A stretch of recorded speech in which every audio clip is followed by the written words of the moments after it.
Hello students, today we will start political science second unit, the union government.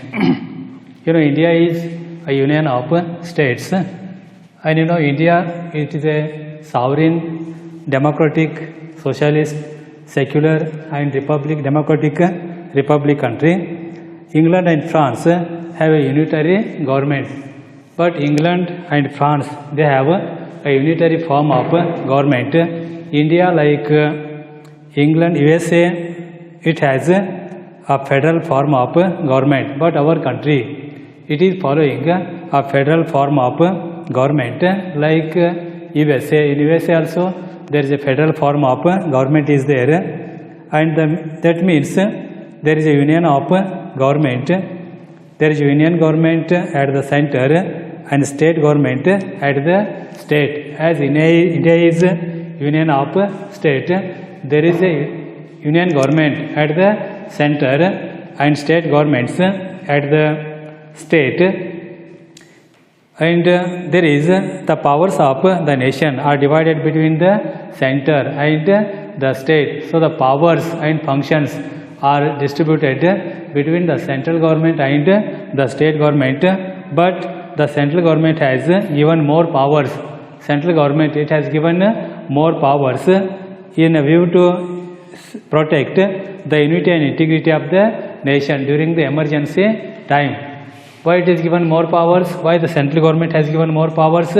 In order to protect the unity and integrity of the nation at the time of the national emergencies. It exercises these powers through the legislature, executive and judiciary. These are the three organs of the government: legislature, executive and judiciary. So the central government, it exercises its functions through these three organs: legislature, executive and judiciary. Now the parliament, that is the union legislature, India has adopted a parliamentary system of government, and union legislature is called as the parliament. Union legislature, it is called as a parliament, and the parliament consists of two houses.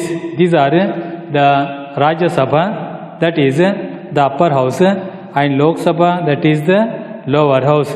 These are the two houses of the union legislature, are the two houses of the parliament, and the parliament is created according to the article number 79 of the Indian Constitution. Article number 79, it provides for the creation of the union legislature. Now the two houses of the parliament, the first one is Rajya Sabha. Here the number of seats in the Rajya Sabha is 250. It is the number of seats existed in the Rajya Sabha, of which 238 members are elected by the members of state assemblies and union territories. 238 seats or the members are elected by the state assemblies, elected members of the state assemblies and union territories, and remaining 12 members are appointed, are elected, nominated by the President of India, who are expert. There are 12 members who are experts in the field of literature, arts, science and social services. Such persons are elected by the President of India, and that is known as, it is also known as the House of Elders. The Rajya Sabha, it is known as the House of the Elders. The term of office of the Rajya Sabha, it is the permanent body, and it is not dissolved like the Lok Sabha. It is a permanent body. It is not dissolved like Lok Sabha. Sometimes Lok Sabha dissolve. When they loses the confidence of the people, the members of Lok Sabha will resign and it will be dissolved. But Rajya Sabha, it is a permanent body, but it remains term. The term of the member is 6 years. The term of the members, the term of office of the Rajya Sabha members is 6 years, and 1/3 of the members retire on completion of the 6 years. On completion of the 6 years, 1/3 of members retire every 2 years. For every 2 years, 1/3 of the members retire on the completion of their 6 years term, and in their place new members are elected. If the members are not wish to continue, they may resign. Means they have a opportunity for the re-election, but if did not wish to continue their service, they may resign. So the term of office of the Rajya Sabha is how much? It is 6 years. The term of office of the Rajya Sabha is 6 years. And 2/3 members are retired. 2/3 members are retired on the completion of 6 years term, and new members are elected for every 2 years. Now the qualifications required to become the member of Rajya Sabha are: they should be a citizen of India. A person who is to become a member of the Rajya Sabha, he should be a citizen of India and should not be less than 30 years of age. Here age limit is there. He should not be less than 30 years of age. So 30 years is the age qualification for the membership of Rajya Sabha, and should not have been punished under the law.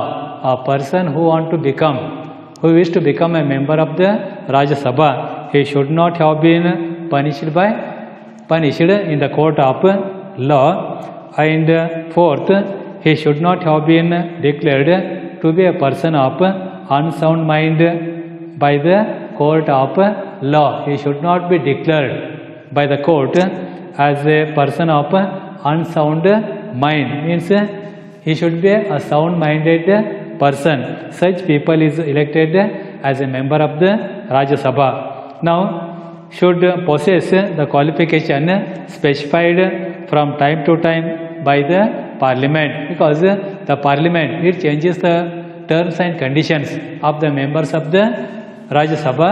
So a person should possess all the qualification as specified from time to time by the Parliament. Now the Vice President is the chairman of Rajya Sabha. Vice President is the chairman of the Rajya Sabha, and deputy chairman is chosen from among them the members of Rajya Sabha. So the members here, the chairman of Rajya Sabha is the Vice President, and deputy chairman is chosen from among the members of Rajya Sabha. At least 10% of members should be present during the session of the Rajya Sabha. At least 10% of the members should be present during the session of Rajya Sabha. That is, at least 25 members should be present at the time of during the session of the Rajya Sabha. The house should meet at least twice in a year. This house should meet twice in a year. These are the qualifications to become member of the Rajya Sabha. Now the second house, that is Lok Sabha, that is the upper house, lower house. Lok Sabha, it is also called as the lower house, and Rajya Sabha is called as a upper house. Now Lok Sabha, the members of Lok Sabha are elected directly by the people. For every 5 years, the members of the Lok Sabha are directly elected by the people. So it is known as House of the People. Lok Sabha is known as House of the People. Rajya Sabha is known as House of the Elders. Lok Sabha is known as House of the People because here the members of the Lok Sabha are directly elected by the people. So it is called as House of the People. And here the maximum number of seats is 545 545 is the maximum number of the Lok Sabha members, and the 543 members are directly elected by the people. Here 543 members are directly elected by the people, and remaining 2 members are that is Anglo-Indians, are nominated by the President of India. 79 seats are reserved for the scheduled caste and 41 seats are reserved for the scheduled tribes. That is the composition of the Lok Sabha. Composition of the Lok Sabha, it consists of how many members? 545 members. Among these 2 members, that is 143 members are elected by the people directly, and 2 members are nominated by the President of India. And here also reservation facility is there. 79 seats are reserved for the SCs and 49 seats are reserved for the scheduled tribes. Now the term of office of the Lok Sabha members are elected for a term of 5 years. Here the term of office of the Lok Sabha is how much? It is 5 years. Whereas the term of Rajya Sabha is 6 years. The term of Rajya Sabha is 6 years. The term of Lok Sabha is 5 years. And however, on the recommendation of the Prime Minister, the President may dissolve the Lok Sabha. Though it is 5 years, but on the recommendations of the Prime Minister, the President may dissolve Lok Sabha. During the emergency, the term may be extended for 1 year sometime. During the emergency, the term of office of the Lok Sabha may be extended for 1 year. It is also on the recommendations of the Prime Minister. Now the qualifications of the members. Here the qualifications to become member of Lok Sabha. A person who is to become member of Lok Sabha, he should be a citizen of India and must not be less than 25 years of age. Must not be less than 25 years of age. Whereas the age limit to become member of Rajya Sabha is 30 years. But the age limit to become member of Lok Sabha is 25 years, and should not hold any office of profit under the government office. He should not hold any government service, hold any office of profit of the government, and should not be a person of unsound mind. A person who wishes to become member of the Lok Sabha, he should be a sound mind person, and he should not be unsound mind, and should not have punished under the law. He should not be a criminal. He should not be punished under the law, and should possess the qualification as specified by Parliament from time to time. These are the qualifications required to become a member of the Lok Sabha. Now the Lok Sabha Speaker, the members elect from among themselves a Speaker and Deputy Speaker. Here the elected members from among them, one is elected as a Speaker of Lok Sabha, another one is as a Deputy Speaker of Lok Sabha. The Speaker has to impartially conduct the proceedings of the House. He conduct the meeting impartially. The Speaker of the Lok Sabha should conduct the meeting without any partiality. He should maintain the dignity and quorum of the House. The Speaker gives his ruling whenever there is a question about validity of the proceedings. The Speaker gives the ruling whenever there is a question about the validity of the proceedings according to the protocol, all including the Prime Minister, are expected to respect the Speaker of the House. According to the protocol, including all, the Prime Minister should respect the Speaker of the Lok Sabha when bill get equal number of votes for and against them. When any bill, if any bill gets equal number of votes for and against them, the Speaker cast the declaring vote. That time the Speaker cast the declaring vote. The Deputy Speaker conduct the proceedings in the absence of the Speaker. Whereas Deputy Speaker, he also conduct the session in the absence of the Speaker. Now the role of the opposition party leader, or the role of the opposition leader, highlight the wrongdoing of the ruling government. It highlight, it criticize the wrongdoing. If the ruling party is doing any wrong deeds, wrong things, that time it oppose that wrong doings. So the opposition party, it oppose, highlight the wrongdoing of the ruling government.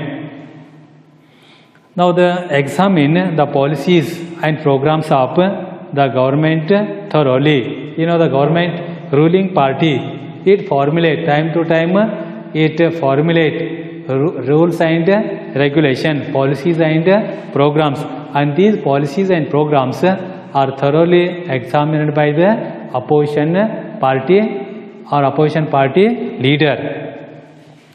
Keep the government council of ministers and the officials alert. It keep the government and the council of ministers and officials alert. So it is called as the watchdog of the Lok Sabha. It is called as the watchdog of the ruling party because it keep alert the government, council of ministers and officials alert. So it is called as the watchdog of the Lok Sabha. Now it has a respectable position in the parliament. So it has a respectable position in the parliament. Because the ruling party, it work properly only because of the opposition party. When opposition party criticize the policy and programs of the government, it become alert. So it pass a good policies and programs. And the government servants, officials and the council of ministers will alert due to the opposition made by the opposition party and opposition party leader. Now the powers and functions of the parliament. Here it has more powers. Here the legislative powers of the parliament. The main function of parliament is to make the laws. The main function of the parliament is to make the law. That is a legislative power. Making the law is the main function of the legislature. It can frame laws on subject mentioned in the central list. On which subject it make the laws? It make the laws subject concerned in the central list. There are three lists. Central list is there, state list is there, and concurrent list is there. Here the central government or the Lok Sabha parliament, it can make laws only on the subject mentioned in the central government or the central list. Here the financial bill is presented only in the Lok Sabha. All the financial bills are presented only in the Lok Sabha because no has power, no has authority to pass any financial bills. The other bill can be presented in either houses. All other bills are presented in either houses, both in Rajya Sabha and Lok Sabha. But in the Parliament, the financial bills are presented or passed. But bills become law only after the proper discussion and approval by the both houses of the Parliament. When the bill becomes the law, when it gets the approval of the both of the houses, then a bill will become the law. When there is a disagreement between the houses regarding the bill, the President may call for the joint session. When there is a disagreement to pass the bill, that time the President has power to call the session of both houses of the Parliament, and after both houses pass the bill, it is forwarded to the President for his consent, for his approval. Then the bill will become a law. That is the procedure of making the law. But first, the bill is prepared by the members of the legislative, members of Parliament, and then it is sent to the members of the Rajya Sabha, and after getting their permission or approval, then it will be sent to the approval of the President. Then only the bill will become the law. That is the legislative power of the Parliament. Now the administrative powers. In a parliamentary system of government, the Prime Minister and his Council of Ministers form the executive. Who form the executive? The Prime Minister and Council of Ministers, they form the executive. The Union Cabinet is accountable to the Parliament. Union Cabinet, it is responsible, it has authority, it is accountable to the Parliament, because the members of the Parliament ask questions which must be answered by the ministers. Sometime during the session, they can ask the question. That time they should answer the questions. The minister should answer these questions. The Council of Ministers can be in power as long as they enjoy the trust of the Parliament. Here all the Council of Ministers, they enjoy the power. They are in power as long as they enjoy the confidence or trust of the Parliament. When they loses the confidence, when they loses the trust, that time they can resign. The Parliament has control over the executive. So the Parliament, it has a control over the executive. Now the financial powers. Lok Sabha exercises total control over the financial powers in the country. It has a total control over the financial matters of the country. The government cannot levy any tax or spend any money without the approval of the Lok Sabha. So in matters of finance, here no one can spend. The government cannot spend single paisa. The government cannot levy taxes, impose taxes without the permission or approval of the Lok Sabha. The finance bill must be passed, first introduced. Financial bills first introduced in the Lok Sabha, after being passed by the Lok Sabha, and the bill goes to the Rajya Sabha for the discussion. Then after Rajya Sabha, it is sent to the President of India for his approval. Then the financial bill will be passed. Now the judicial powers of the Parliament. Judicial powers of the Parliament, both houses of the Parliament have authority to remove the judges of Supreme Court and the High Court through the motion of impeachment. Through a motion of impeachment, if the judges, they did not perform the work properly, that time they have power. They have power to remove the judges of the Supreme Court and High Court through a motion of impeachment. They have also power to discuss the findings findings of report related to the judiciary. The members of Lok Sabha have a power to discuss the findings of reports. The courts, they give the decisions or the reports.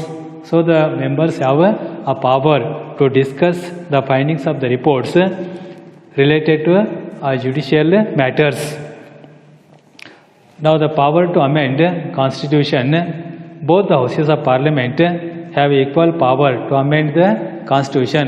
Both the houses of the parliament means Rajya Sabha and the Lok Sabha have a power to amend the constitution. Amendment bill can be presented first in either houses, either of the houses. It must be kept first in either in houses, in two houses, that is in upper house and lower house. The approval of both houses is required for the amendment of the constitution. Approval of both Rajya Sabha and Lok Sabha is required to amend the constitution. Without the approval of one house, it is not possible. So to amend the constitution, the approval of both houses is necessary. If only one house approves the amendment and other house doesn't approve, then the amendment cannot be carried out. In some cases, the approval of state assemblies is also essential. But in some cases, approval of the state assemblies is also necessary. That is the procedure of the amendment of constitution. Now the other powers of the Lok Sabha, to frame the laws relating to the powers and jurisdiction of the Supreme Court and the High Court. It has a power to frame laws relating to the powers and jurisdiction of the Supreme Court and the High Court. It has power to establish one high court for two or more states. The central government or the parliament has a power to establish one high court for two or more states. In Maharashtra and Goa, there is one high court. So it has power to establish one high court for two or more states. And it has power to create new states.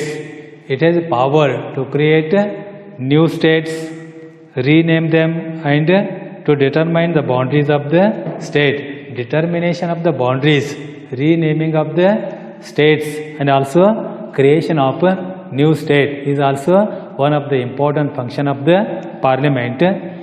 And to discuss the report of the committees like the Public Service Commission, Finance Commission, Election Commission, Backward Class Commission. So it has a power to discuss the report of all these commissions. Now to approve the declaration of the emergencies, it has a power to approve the declaration of emergencies like the national emergency, state emergency, and financial emergency. Sometimes the national emergency, the national crisis rise. That time it has power to approve the declaration of the emergencies. That is the national emergency. When there is a external attack, that time it declares the emergency power, that is the national emergency. Whenever there is a economic crisis, that time the parliament can declare the economic crisis.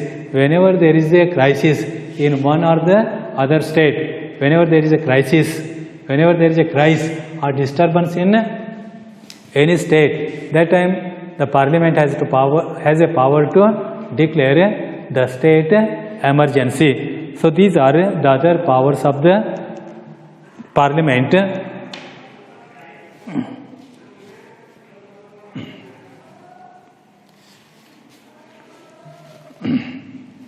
Like this, the parliament, that is the Lok Sabha, has more powers